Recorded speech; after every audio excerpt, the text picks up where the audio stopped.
Yes guys, welcome to the video, and today we're going to be doing our team of the season review for the Premier League, and obviously I've got Tommy with me again. Of course. So yeah, how are you doing, mate?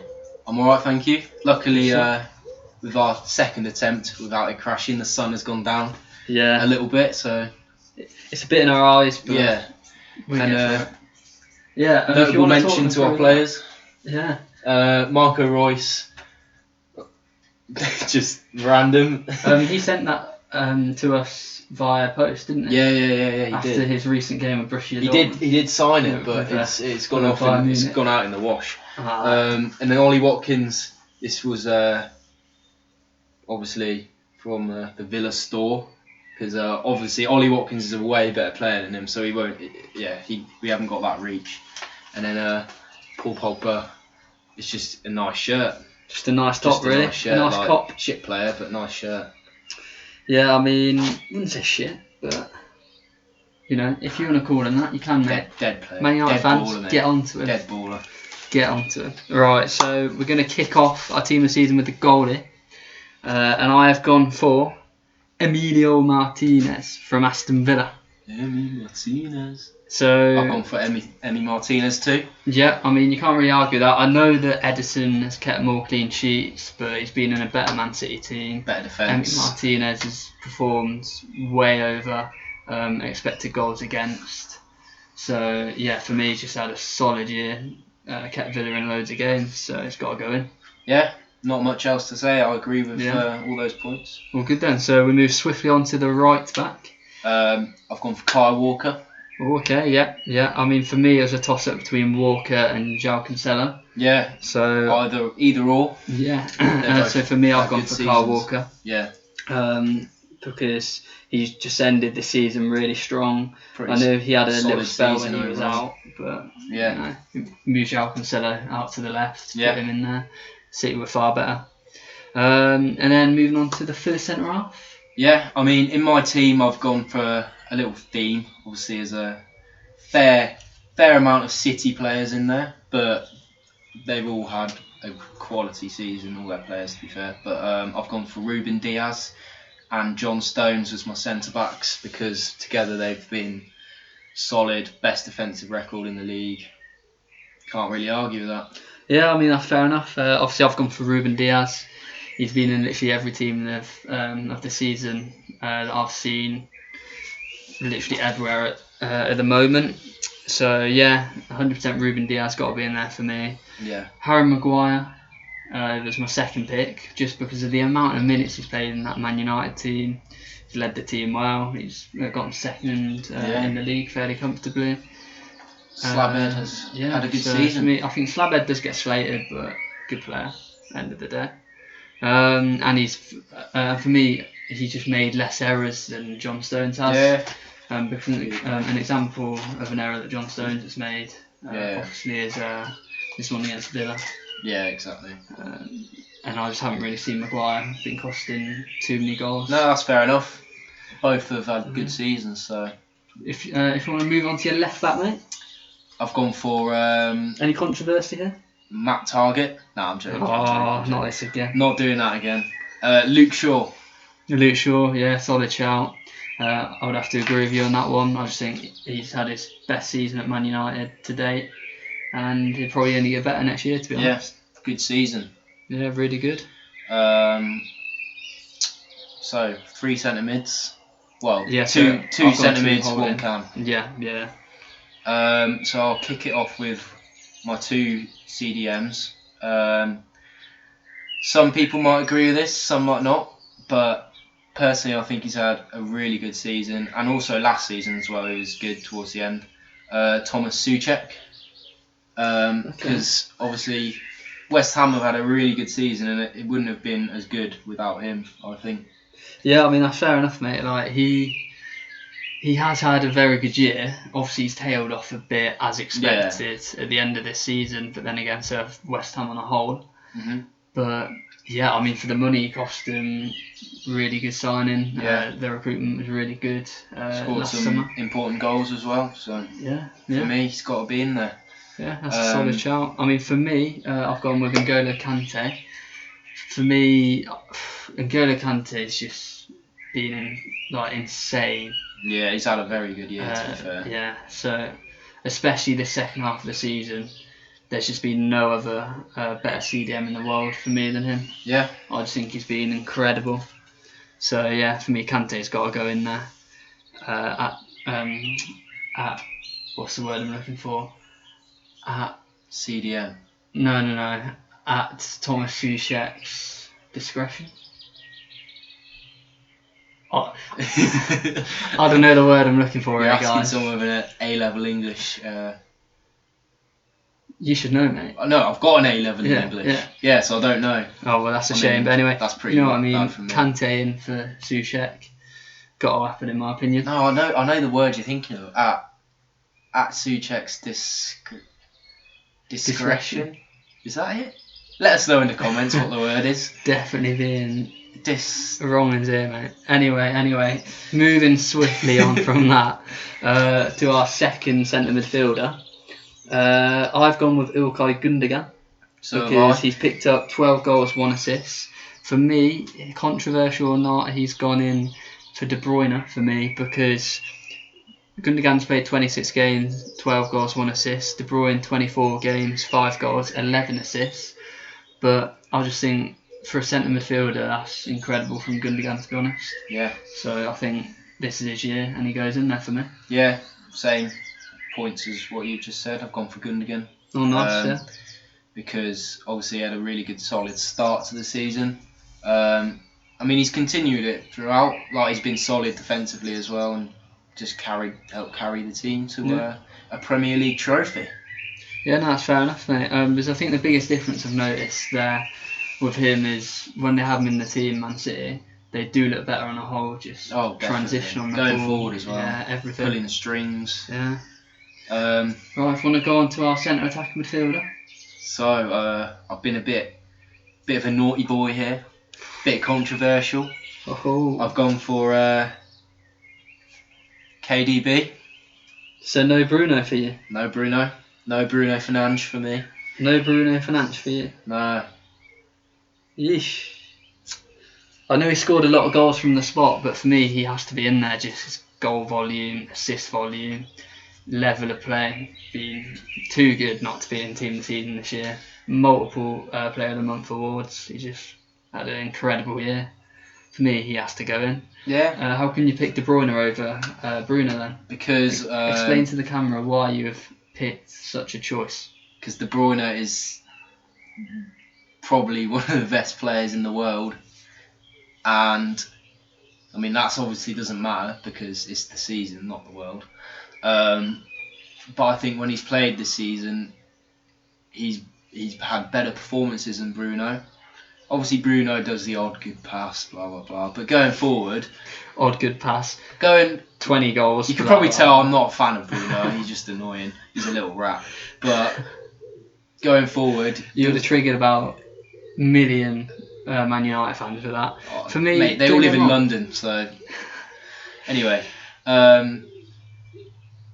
Yeah, no, Kevin De Bruyne, better player for me.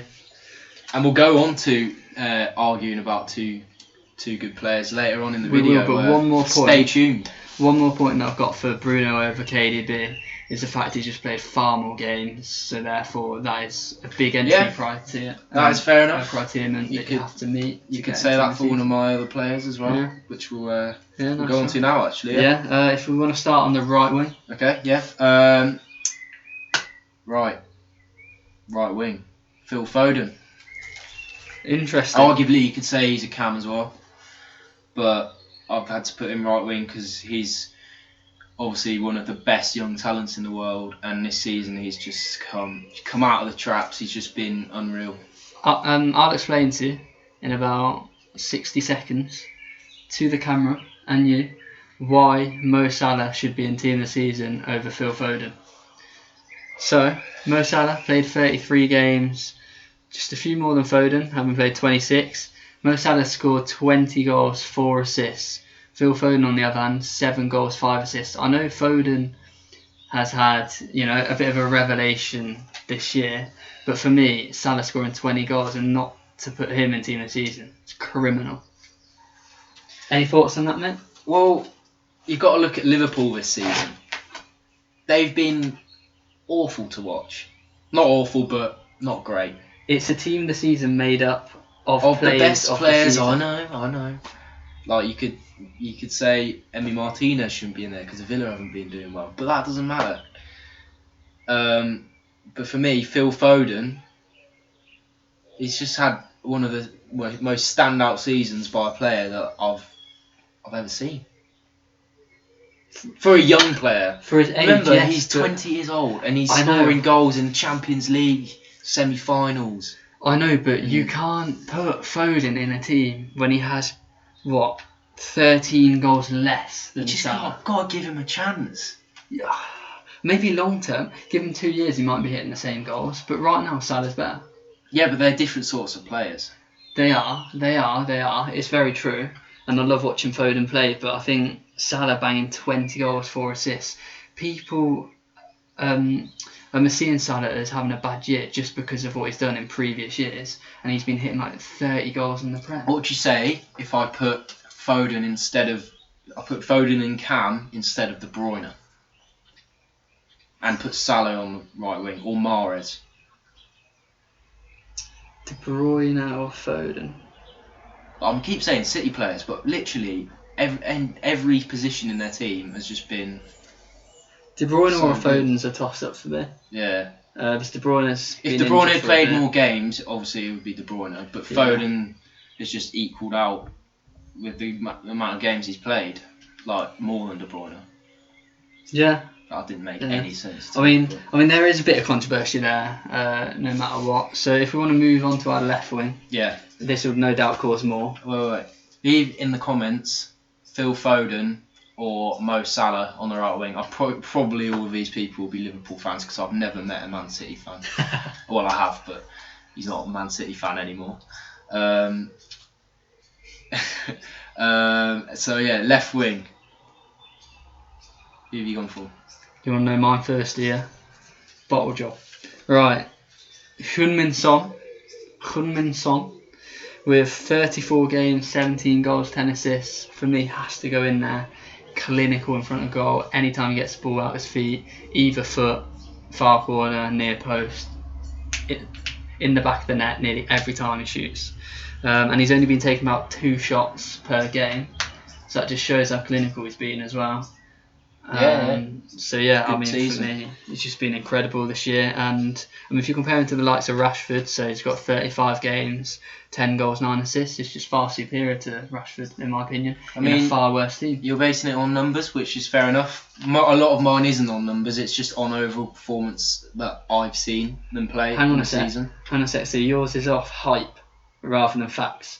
No. Yes. No. No, you can't say that because I've put Ruben Diaz in there. I put Luke Shaw in there. They're on stats. Yeah, 2 players. No, and John Stones as well. Emi Martinez. No, because his is also off stats. Who? Emi Martinez, 8 expected goals. No, but he's also he's expected to concede. That's outrageous. Well, yeah, exactly. I'll put him in because that's on stats. Yeah, and he's been incredible when you watch him. Yeah. Yeah. So. I'll have you know, it's not all based on hype, which is why I've gone for. Seem a bit offended there, mate. I've gone for. This is why I've gone for Anwar El Ghazi. No, I'm joking. Anwar. No, I've gone for Jack Grealish. Oh. Been injured for a quarter of the season. Yeah, but have you seen him on the ball? Yeah. He's the next coming of Lionel Messi.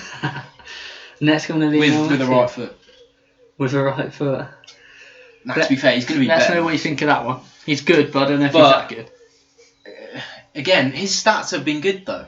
They have. He's been playing. And he's amazing to watch. 6 goals, 10 assists, and he's been out for the last 10 Third most chances created in the Prem. Yeah, and he's literally been out for... He's just quality, isn't he? When he plays. For me, because he's missed that quarter of the season, he can't go in. Just for me personally. Like De Bruyne. Yeah, that's fair enough. Right, if you want to move it on to the striker. I feel like I'm going to be getting roasted in the comments. Possibly, but... If we get any comments, that is. No, we get comments. Don't let us down. We want more comments than likes. I want both. Actually, yeah, we want likes as well. And subscribe to the video if you are enjoying it. Yeah. But anyway, obviously they're enjoying it. After that little plug, we move on to our striker and our striking options. So, I've gone with Harry Kane. So have I. Good shout. So we finally agree. Yeah. For me, he's got 21 goals, 13 assists. That's just ridiculous, to be honest with you. I think that's gone even a little bit under the radar somehow. Harry Kane only because Spurs have just been rubbish this season. Terrible. That's literally why he's gone under the radar. Spurs without Harry Kane and Son would be at like 15. Crystal Palace. Terrible. Yeah, terrible. Because if they didn't have them two, they'd replace them with Bergwijn or Dele Alli or Vinicius. It's just nowhere near the levels. Dead baller, mate. Dead baller. I think you celebrate in front of them semi-pro. Yeah, semi-pro FA Cup part-timers, and he goes, what's he doing? And he only scores tap-ins as well, and he does that celebration every time. Like, he thinks he's Mbappe. He fully does. Not quite. But anyway, yeah. Yeah, I've gone for Harry Kane as well because he's just that's fair. One of the best strikers in the world, and he's played obviously good numbers this season. Fair enough. 21 goals, 13 assists. Good stuff. As a striker as well, getting all those assists. Yeah, exactly. Right, and if you want to just run us through the final 11s we've gone for. So here are our final 11s. Okay, yeah, okay. I feel like we'll do a joint yours will overrule mine. Hopefully. No, we'll see. No, obviously we'll go Emmy and goal. So our joint 11 for the team of the season this year, let us know if you agree or whatever. So in goal we've gone Emmy Martinez, and then we've gone obviously 4-3-3. Then Kyle Walker right back. Yeah. Ruben Diaz, Harry Maguire or John Stones. I'm not bothered. You could put either or, yeah. Luke Shaw, N'Golo Kante for me, and that's instead of Soucek. Again, I think either or. Yeah, okay. Then Gundogan and Fernandes for me, but he went for De Bruyne. We'll go Fernandes. Fernandes. I can accept that. Just numbers, mate. They're unreal. Hunmin Son, Mo Salah and Harry Kane for me, but you would put Grealish or Foden. I don't know if I can just leave out Phil Foden. Like, it's just. Let us know what you think and what you would and wouldn't change out. A lot of controversy in this, I think. Harry Kane up top. Yeah, pretty much. Say as well. Yeah. Right, I think that wraps it up. We've got one more thing. Oh, go on, mate. Oh, Messi or Ronaldo. My apologies. We've had a special request from one of our amazing listeners. Viewers. Yeah. Or viewers. Yeah. Whatever you want to call it. Mr. Are we allowed to publicity reasons? Because obviously we do get a lot of views. Yeah, we don't want people to know his whole name. Do you know what I mean? So if we do Messi or Ronaldo, but thank you for sending that in. You know who you Mr. are. Mr. Anonymous. But yeah. Sam Harris. Messi or Ronaldo. For me, I'm still Messi, always have been. Always Messi. That was easy. Just like that? No, let's explain why though. Because Ronaldo, you could argue, he's done it in more leagues. You could. That's literally the only reason really. He's done it in more leagues. And then you could say Messi hasn't done it in the hardest league, which is the Premier League. But for me, Messi hit a higher ceiling. Yeah. Than Ronaldo did for longer. And Messi's just more naturally gifted. Yeah, when you watch Messi on the ball, it's incredible. Yeah. Not quite this man. No, but of course not. Yeah. Anyway, I think the goat of the goat. Yeah, he's just the goat of the goats. Yeah. Ollie, if you're watching, send us a signed shirt. I used to watch you when you played for Exeter. I went to that. Remember your beginning. Playoff semi-final and the final against who? Carlisle. Oh, fair enough. Did they win? Probably not. Yeah, last minute. Ollie scored 2. Oh, Ollie, if you are watching somehow, send us a shirt. Just get in contact. That'll be much appreciated to 2 Villa fans. Remember your roots. No, I'm joking. No. Anyway. Anyway, so let's round off the video. Thank you guys for watching. Do leave a like and subscribe for more, and we'll see you guys next time. In a bit.